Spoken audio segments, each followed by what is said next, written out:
दोस्तों, कौन है इमाम मेहदी जिसका मुसलमान शिद्दत के साथ इंतजार कर रहे हैं, और कौन है दज्जाल जिसका यहूदी इंतजार कर रहे हैं, और क्या मस्जिद अक्सा फतेह होगी जब इमाम मेहदी ज़ुहूर फरमाएंगे?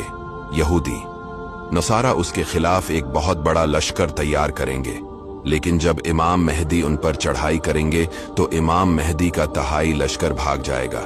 फिर क्या होगा वो हम आपको इस वीडियो में बताएंगे। वीडियो को एंड तक देखना। रसूलुल्लाह सल्लल्लाहु अलैहि वसल्लम ने क़यामत से पहले जो निशानियां बताई है उनमें हजरत इमाम मेहदी रदियल्लाहु ताला अन्हु और दज्जाल का ज़ुहूर होना है, जो क़यामत से पहले होगा। क़यामत से पहले एक ज़माना ऐसा भी आएगा कि दुनिया में कुफ्र फैल जाएगा, जमीन जुल्म और सरकशी से भर जाएगी, इस्लाम हरमैन शरीफेन की तरफ सिमट जाएगा, औलिया और अब्दाल वहां हिजरत कर जाएंगे। फिर सैयदतुना फातिमा रदियल्लाहु ताला अन्हा की औलाद से एक शख्स पैदा होगा जो जमीन को अदलो इंसाफ से भर देगा। यही तमाम रोए जमीन पर हुकूमत करने वाले पांचवें बादशाह होंगे, जिन्हें हजरत इमाम मेहदी कहा जाता है। रसूलुल्लाह सल्लल्लाहु अलैहि वसल्लम ने फरमाया, दुनिया खत्म न होगी हत्ता कि अरब का बादशाह एक शख्स बनेगा जो मुझसे या मेरे घर वालों से है, इसका नाम मेरे नाम के मुआफिक और उसके बाप का नाम मेरे वालिद के नाम के मुआफिक होगा। वो जमीन को अदलु इंसाफ से भर देगा। हजरत इमाम मेहदी रदियल्लाहु ताला अन्हु का नाम मोहम्मद होगा और वालिद का नाम अब्दुल्ला होगा, जैसा कि हदीस में इशारा है।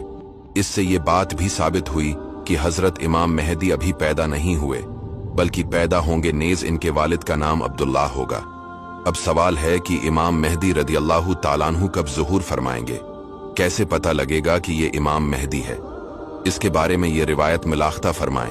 एक खलीफा की वफात के वक्त इख्तिलाफ होगा, इसका नाम मालूम नहीं, मगर यह आखिरी खलीफा होगा जिसके बाद इमाम मेहदी खलीफा होंगे। मिंबरों में इख्तिलाफ होगा कि किसे खलीफा चुने, तो अहले मदीना में से एक साहब मक्का की तरफ तेजी से तशरीफ ले जाएंगे, इस खौफ से कि कहीं उन्हें खलीफा न चुन लिया जाए। अहले मक्का में से कुछ लोग उनके पास आएंगे। वो लोगों से छिपे हुए मक्का मुकर्रमा के किसी घर में तशरीफ फरमा होंगे, मगर मक्का वाले उनके दरवाजे पर पहुंचकर इनसे गुजारिश करेंगे और उन्हें बाहर लाएंगे और उन्हें अपना खलीफा मानकर इनके हाथ मुबारक पर बियत करेंगे, हालांकि वो साहब उसे नापसंद करते होंगे। ये लोग उनसे मकाम इब्राहिम और हजर अस्वद के दरमियान बियत करेंगे। उस वक्त शाम का बादशाह काफिर होगा। जब इसे इनकी खिलाफत का पता लगेगा तो वो उनसे जंग करने के लिए उनकी तरफ शाम से एक लश्कर भेजेगा, जिसका नाम लश्कर सुफियानी होगा। उस लश्कर को मक्का और मदीना के दरमियान एक मैदान में धुसा दिया जाएगा। इस लश्कर में सिर्फ एक शख्स बचेगा जो इनकी हलाकत की खबर लोगों तक पहुंचाएगा।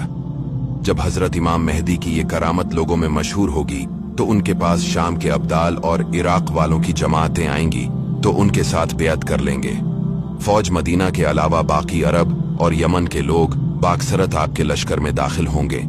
इसके बाद सारी दुनिया कफ्रिस्तान हो जाएगी, सिर्फ वही इस्लाम होगा। रमजान शरीफ का महीना होगा, अब्दाली तवाफ काबा में मसरूफ होंगे और इमाम मेहदी भी वहां होंगे। औलिया उन्हें पहचानेंगे और उनके हाथ पर बेअत करेंगे। इसी वक्त गैब से एक आवाज आएगी, ये अल्लाह का खलीफा मेहदी है, इसकी बात सुनो और इसका हुक्म मानो। तमाम लोग उनके हाथ पर बीत करेंगे। वहां से सबको अपने हमराह लेकर मुल्क शाम तशरीफ ले जाएंगे। अफवाज इस्लाम की खबर सुनकर नुसारा भी ममालिक रोम वगैरह से लश्कर जरार लेकर शाम में जमा हो जाएंगे। लश्कर कुफार में 80 झंडे होंगे और हर झंडे तले 12,000 सवार होंगे। इमाम मेहदी रदियल्लाहु ताला अन्हु मक्का से ज़ियारत मदीना जाएंगे और वहां से मुल्क शाम पहुंचेंगे। हलब या दिमश्क के नवाह में लश्कर कुफार से मुकाबला होगा। हजरत इमाम के लश्कर का तहाई हिस्सा भाग जाएगा, जिनकी मौत कुफ्र पर होगी, और एक तहाई शहादत से मुशर्रिफ होगा और बाकी तहाई फतह पाएगा। दूसरे रोज इमाम मौसूफ नसारा के मुकाबला के लिए निकलेंगे। मुसलमानों की एक जमायत अहद करेगी कि बगैर फतह पाए या शहीद हुए मैदान से वापस न आएंगे। ये सब के सब शहीद हो जाएंगे। अगले रोज फिर एक जमात यही अहद करेगी और जामे शहादत नोश करेगी। इसी तरह तीसरे दिन भी वक़ू में आएगा। चौथे रोज बकिया अहले इस्लाम कफ्फार पर फतह पाएंगे, मगर उससे किसी को खुशी न होगी, क्योंकि इस लड़ाई में बहुत से खानदान ऐसे होंगे जिनमें फीसदी एक बचा होगा। इसके बाद इमाम मौसूफ नज़्म नसक में मशगूल होंगे और दुनिया को अदल इंसाफ से भर देंगे। फिर एक सख्त लड़ाई के बाद कुस्तंतनिया फतह होगा। हजरत इमाम मेहदी रदी अल्लाह ताला अन्हु 7 या 9 साल हुकूमत फरमाएंगे, जैसा कि अबू साद खुदरी रदी अल्लाह ताला अन्हु रिवायत करते हैं कि इमाम मेहदी 7 या 9 साल हुकूमत करेंगे, लोगों को इनके नबी सल्लल्लाहु अलैहि वसल्लम की सुन्नत पर चलाएंगे और इस्लाम मुकम्मल तौर पर जमीन में मुस्तहकम हो जाएगा। जब अहले इस्लाम कुस्तंतनिया तकसीम कर रहे होंगे तो शैतान आवाज देगा कि दज्जाल तुम्हारे अहल औलाद में आ गया।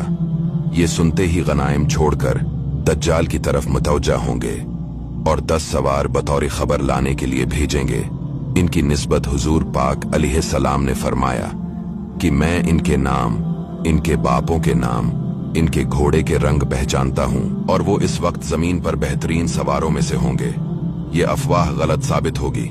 लश्कर इस्लाम जब कुस्तंतनिया से रवाना होकर शाम पहुंचेगा तो जंग अजीम से 7वें साल शाम और इराक के दरमियान एक रास्ते से दज्जाल जाहिर होगा। इसके ज़ुहूर से पहले 2 साल कहत रहेगा। तीसरे साल दौरान कहत ही में इसका ज़ुहूर होगा। दज्जाल की एक आंख और एक अब्रो बिल्कुल ना होगी, बल्कि वो जगह हमवार होगी। वो एक बड़े गधे पर सवार होगा और इसकी पेशानी के दरमियान काफिर लिखा होगा, जिसे सिर्फ अहले ईमान पढ़ लेंगे। वो रुए जमीन पर फिरेगा और लोगों को अपनी उलूहियत की दावत देगा और वो इसी गरज के लिए अपने सराया मुख्तलिफ अतराफ में भेजेगा। उसके साथ एक बाग होगा जिसे वो जन्नत कहेगा और एक आग होगी जिसे दोज़ख बताएगा। मुआफिकीन को वो अपनी बहशत में और मुखालिफीन को अपनी दोज़ख में डालेगा, मगर हकीकत में वो बहशत दोज़ख की खासियत रखती होगी और दोज़ख बाग बहशत के मानंद होगी। उसके पास इशियाए खुर्दनी का बड़ा जखीरा होगा, उसमें से जिसे चाहे देगा। लोगों की आजमाइश के लिए उससे खारिक आदत उमूर जाहिर होंगे। जो लोग उस पर ईमान लाएंगे उनके लिए आसमान को हुक्म देगा तो मीना बरसने लग जाएगा, जमीन को हुक्म देगा तो घास और ज़राअत बकसरत उगाएगी। बैज़ आदमियों से कहेगा कि मैं तुम्हारे मुर्दा माँ बाप को जिंदा कर देता हूँ अगर तुम मेरी खुदाई पर ईमान लाओ। फिर वो शैतानों को हुक्म देगा कि जमीन में से उनके माँ बाप के हम शक्ल होकर निकालो। चनांचा वो ऐसा ही करेंगे। इसी तरह इसके लश्करी एक मोमिन को पेश करेंगे। वो देखते ही कह देगा कि लोगों, ये तो दज्जाल है जिसका जिक्र रसूल अल्लाह सल्लल्लाहु अलैहि वसल्लम ने कर दिया है। ये सुनकर दज्जाल हुक्म देगा कि उसको लिटाकर उसका सर तोड़ दो। ऐसा ही किया जाएगा। फिर दज्जाल इससे पूछेगा, क्या तुम मुझ पर ईमान नहीं लाता? मोमिन जवाब देगा कि तो झूठा है। फिर दज्जाल के हुक्म से सिर से पांव तक उसके 2 टुकड़े किए जाएंगे। अलगरज दज्जाल मुख्तलिफ मकामात पर जाएगा, फिरता फिरता सरहद यमन पहुंच जाएगा। वहां से मक्का का कस्द करेगा, मगर फरिश्तों की मुहाफिजत इसमें दाखिल ना हो सकेगा। फिर मदीना में पहुंचेगा। इस वक्त मदीना के साथ दरवाजे पर 2 फरिश्ते मुहाफिज होंगे, इसलिए शहर के अंदर दाखिल ना हो सकेगा। यहां से वो लोगों को गमराह करता हुआ शाम की तरफ रवाना होगा। दोस्तों, इससे आगे हम आपको दूसरे पार्ट में बताएंगे कि दज्जाल और इमाम मेहदी की फाइट कहां होगी और फिर हजरत ईसा अलैहिस्सलाम का भी ज़ुहूर होगा।